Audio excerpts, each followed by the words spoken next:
అంశాలు. రైతులకు మద్దతుగా భారత్ బంద్ విజయవంతం. విశాఖలో స్వచ్ఛందంగా బంద్ పాటించిన వ్యాపార విద్యా సంస్థలు.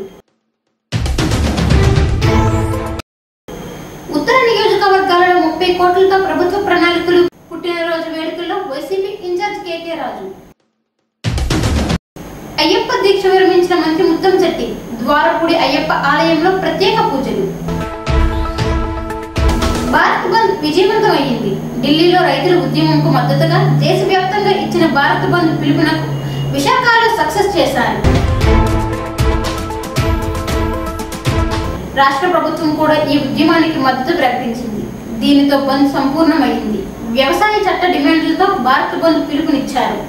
పిలుపునిచ్చిన ప్రధాన కార్మికులు భారత్ బంద్ ను విజయవంతం చేశారు. ఏ సమస్యలు ఉన్నాయో వాటిని గురించి కనుక మనం సొల్యూషన్ ఇవ్వగలిగితే, ఇదేంటంటే రైతులకు ఫైనల్ గా మనకు అన్నం పెడుతున్నారు కాబట్టి అన్నం పెట్టే రైతును మనం రోడ్డు మీదకి తీసుకురాకూడదు. కాబట్టి అతని బాధలు కూడా విని మనం ఏ విధంగా వాటిని ఈ చట్టాల్లో కావలసిన మార్పులు ఏ విధంగా చేయాలన్న దాని గురించి ప్రభుత్వం ఆలోచిస్తే బాగుంటుందన్నది నా అభిప్రాయం. రైతులు సంఖ్య ఏ విధంగా తీసుకుంటారు? అదేనండి చెప్పాను కదా, ముఖ్యంగా పంజాబ్ హర్యానాలో ఉన్న రైతులు చేస్తున్నారు. యాక్చువల్గా మనం ఇంకోటి కూడా చూడాలంటే మనం ఎక్కువ మంది రైతులు మనం గోధుమ వరి మీద ఎక్కువగా కాన్సన్ట్రేట్ చేస్తున్నాం. అదే మనం చూస్తే 70,000 కోట్లు ఈ నూనెలు మనం దిగుమతి చేసుకుంటాం. కాబట్టి వీటి నుంచి మనం మారి ఈ నూనెల వైపు, ఇటువంటి నూనె గింజల వైపు, పండించే వైపు కనుక మనం వెళ్ళగలిగితే ఏమవుతుందంటే రైతులకు కూడా ఆదాయం పెరుగుతుందన్నది, ఆ విధంగా కూడా మార్పులు తీసుకురావాలి. రైతుకు ఉన్న సమస్యలను మనం తీర్చగలగాలి. దీన్ని ఒక పక్షం యొక్క విజయం కానీ ఇంకొక పక్షం యొక్క అపజయం కానీ చూడకుండా రైతులు ఆనందంగా ఉండే విధంగా ఏ విధంగా చేస్తామన్న దాని మీద ఆధారపడి ఉంటుంది. ఖచ్చితంగా చర్చలు కొనసాగుతాయన్నది నా అభిప్రాయం. చర్చల నుంచి ఏదో ఒక మంచి ఫలితం వస్తుందన్నది మనం అందరం కూడా ఎదుర్కొంటాం.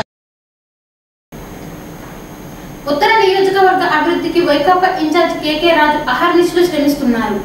ఆయన పుట్టినరోజు వేడుకల్లో బాలయ్య శాస్త్ర లేఅవుట్ లో వైఎస్ఆర్ పార్టీ కార్యాలయంలో పెద్ద ఎత్తున నిర్వహించారు. గజమాలను బుక్కలతో ముంచెత్తారు. నియోజకవర్గాన్ని 30 కోట్లతో అభివృద్ధి చేసేందుకు ప్రణాళికలు రూపొందించాలి అంటూ ఉత్తర నియోజకవర్గ కేకే రాజు అన్నారు. కలిసిమెలిసి వారితో కలిసి పనిచేసే అవకాశాన్ని, అదేవిధంగా ప్రజాసేవ చేసే అవకాశాన్ని కల్పించిన జగన్మోహన్ రెడ్డి గారికి కృతజ్ఞతలు తెలియజేస్తూ, నేను ఈరోజు పుట్టినరోజు సందర్భంగా నిండు మనసుతో నేను ఈ సందర్భంగా చెప్పేది, నాకున్న ప్రతి అవకాశాన్ని కూడా నా సహచరులు, మా పార్టీలో ఉన్న కార్యకర్తలు, శ్రేయాభిలాషులు, మిత్రులు, విశాఖ ఉత్తర నియోజకవర్గంలో ఎవరైతే నా అభిమానులు, అనుచరులు ఉన్నారో వారికి ఎలాంటి ఆపద వచ్చినా సరే, ఏ సమయంలోనైనా సరే పూర్తిగా నాకున్న ప్రతి అవకాశాన్ని కూడా వారి శ్రేయస్ కోసం కృషి చేస్తానని, నాకున్న సమయాన్ని వారి కోసం వెచ్చిస్తానని ఈ సందర్భంగా తెలియజేస్తున్నాను. అంటే నియోజకవర్గంలో డెవలప్మెంట్ కోసం మొన్న సీఎం పాటు ఇతర మంత్రులు కూడా కలవడం జరిగింది. ఈ ముఖ్యంగా విశాఖ ఉత్తర నియోజకవర్గంలో ఉన్న ప్రధానమైన సమస్య ఇది. కొండవాళ్ళ ప్రాంతంలో చాలా చోట్ల కూడా గతంలో ఉన్న ప్రభుత్వాల తప్పిదాల వల్ల లీడ్ సమస్యతో టెండర్లు వేసినా సరే, అభివృద్ధికి నిధులు వెచ్చించినా సరే కాంట్రాక్టులకు ముందుకు రాలేని పరిస్థితులు ఉన్న సందర్భంలో గౌరవ ముఖ్యమంత్రి వర్యులకి సవివరంగా ఇక్కడ ఉన్న సమస్యలన్నింటినీ కూడా పరిష్కరించడం జరిగింది. ఇప్పటికే సుమారు 30 కోట్ల పైగా అభివృద్ధి నిధులతో గడిచిన 1.5 ఇయర్లు మనం శాంక్షన్ చేయడం జరిగింది. ముఖ్యమంత్రి గారి ఆదేశాల మేరకు గౌరవ పెద్దలు రాజ్యసభ సభ్యులు విజయసాయిరెడ్డి గారి సూచనల మేరకు సుమారు రాబో రోజుల్లో కమింగ్ 2-3 మంత్స్లోనే సుమారు 30 కోట్ల రూపాయల అభివృద్ధి నిధుల్ని నియోజకవర్గానికి వెచ్చించడంతో పాటు ప్రాథమిక ఆరోగ్య కేంద్రాలు, అదేవిధంగా జూనియర్ కాలేజు, అంతేకాకుండా కొన్ని రోడ్డు సీతందార్ నుంచి మ్యారిట్ వర్క్లకు ఉన్న 80 ఫీట్ రోడ్డు కానీ, అదేవిధంగా మర్రిపాలెం ఏరియాలో ఉన్న ఈద్గా సమస్య కానీ, ముఖ్యంగా ఎవరైతే స్లమ్ ఏరియాలో ఉన్నారో 70 గజాలు 60 గజాలు సంబంధించి కన్స్ట్రక్షన్ చేసుకునే రాష్ట్ర మంత్రి ముత్తంశెట్టి శ్రీనివాసరావు ద్వారపూడిలోని అయ్యప్ప ఆలయంలో ఇరుముడు సమర్పించుకొని అయ్యప్ప దీక్ష విరమించి చేశాడు. విశాఖ నగర్ శీలానగర్ లో గత మంగళవారం అయ్యప్ప మాలాధారణ చేశారు. ఇరుముడితో వచ్చిన మంత్రికి ద్వారపూడిలో ఆలయ సిబ్బంది స్వాగతం పలికారు. అనంతరం స్వామివారిని దర్శించుకొని దీక్షను విరమించారు. ఈ కార్యక్రమంలో అతిథులు పాల్గొన్నారు.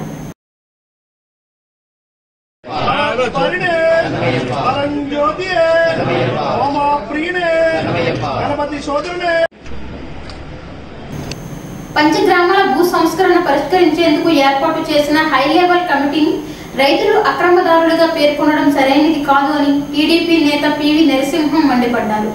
సింహాచలంలో ఆయన మీడియాతో మాట్లాడారు. అమరావతిలో కమిటీ సమావేశం అనంతరం ముత్తంశెట్టి శ్రీనివాసరావు కమిటీతో మాట్లాడారు. ఉత్సాహంతో మేము పోరాటాలు చేస్తాం. ఈ పోరాటాన్ని ఉధృతం కూడా చేస్తామని హెచ్చరిస్తూ ఇంకో విధంగా చూస్తున్నాం. గవర్నమెంట్ పరిపాలన తీరు, నిత్యావసర వస్తువులు పెరిగిపోయాయి, పెట్రోల్ పెరిగిపోయాయి, డీజిల్ పెరిగిపోయింది, బస్ ఛార్జీలు పెరిగిపోయాయి, రకరకాలుగా ఇప్పుడు ఇంటి పన్ను, హౌస్ ట్యాక్స్లు పెరిగిపోతున్నాయి. ఇవన్నీ మేము ప్రశ్నిస్తుంటే ప్రజల పక్షాన నుండి మీరు దాడులు చేస్తామంటారా? ఎవరి మీద మీరు దాడులు చేస్తారు? ప్రజల మీద దాడులు చేస్తారా? ప్రజల కోసం పోరాటం చేసే వాళ్ళ మీద దాడులు చేస్తారా అని చెప్పేసి నేను ప్రశ్నిస్తున్నాను. కాబట్టి మీరు ఏదైతే ప్రజా వ్యతిరేక కార్యక్రమాలు చేస్తున్నారో వాటన్నిటినీ సక్రమంగా ప్రజలకు లాభం కూరే విధంగా మీ ప్రభుత్వానికి చెప్పి ఈ హక్కులు ఏదైతే భారం ఉందో ఆ భారాన్ని తగ్గించి ఏదైతే ప్రజలకి మోపుతున్నటువంటి పన్నుల భారాన్ని తగ్గించే విధంగా ప్రయత్నం చేయాలి తప్ప ప్రతిపక్షాల మీద దాడులు చేసి వాళ్ళని నోరు నొక్కి వాళ్ళని అణగదొక్కుదామని ప్రయత్నిస్తే మాత్రం బంతిని ఎంతైతే కింద కొడతాం అంతే పైకి లేచి పోరాటం చేస్తామని చెప్పి అంతే విధంగా పైకి లేస్తుంది. కాబట్టి అదే విధంగా ఉదాహరణ తీసుకొని మేము పోరాటం చేస్తామని చెప్పేసి ఈ విధంగా హెచ్చరిస్తున్నాను. మీరందరూ కూడా మేము కూడా ప్రజల కోసం పోరాడుతున్నాం తప్ప మా వ్యక్తిగతంగా మేము ఎవరి కోసం మాకు ఎవరికి తగాదాలు లేవు. కేంద్ర ప్రభుత్వం తీసుకొచ్చిన వ్యవసాయ బిల్లులను వ్యతిరేకిస్తూ చేపట్టిన భారత్ బిల్ విజయవంతమైంది. వామపక్షాలు, ప్రజా సంఘాలు ఆందోళనలో మిన్నెంటాయి. మోడీ సర్కార్ వ్యతిరేకంగా నినాదాలు కోరెత్తాయి.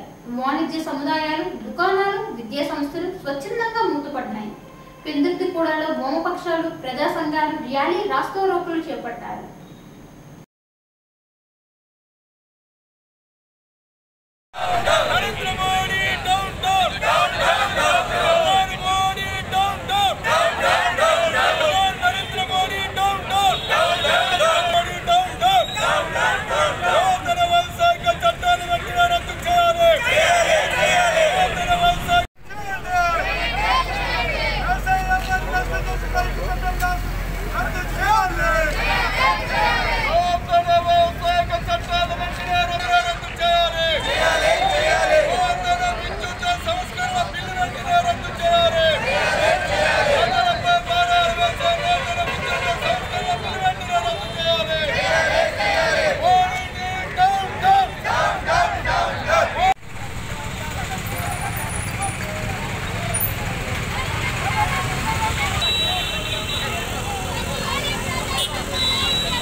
బంధు సంపూర్ణంగా స్వచ్ఛందంగా జరుగుతుంది.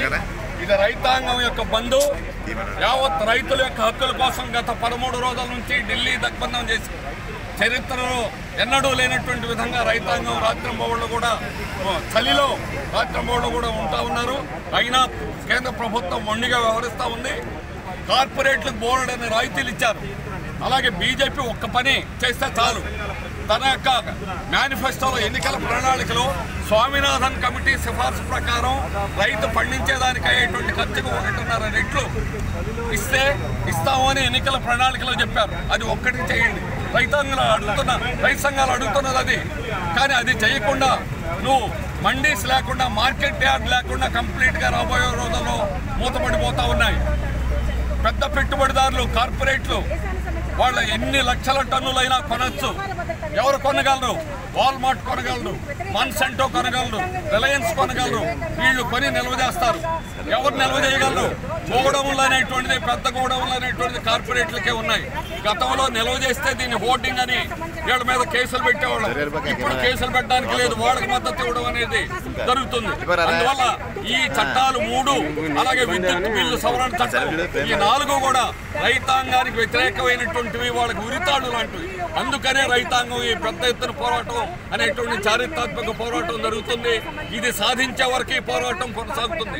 ఇన్ని బంద్తో ముగియదు. ఇది ఎంతకాలమైనా కూడా సాగుతుంది.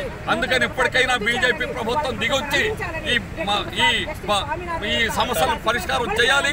ఈ చట్టాలని పూర్తిగా రద్దు చేయాలని ఈ రైతు సంఘాలు డిమాండ్ చేస్తున్నాయి. దాన్ని ఆమోదించే వరకు ఈ పోరాటం జరుగుతుందని బీజేపీ కేంద్ర ప్రభుత్వాన్ని హెచ్చరిస్తున్నాం.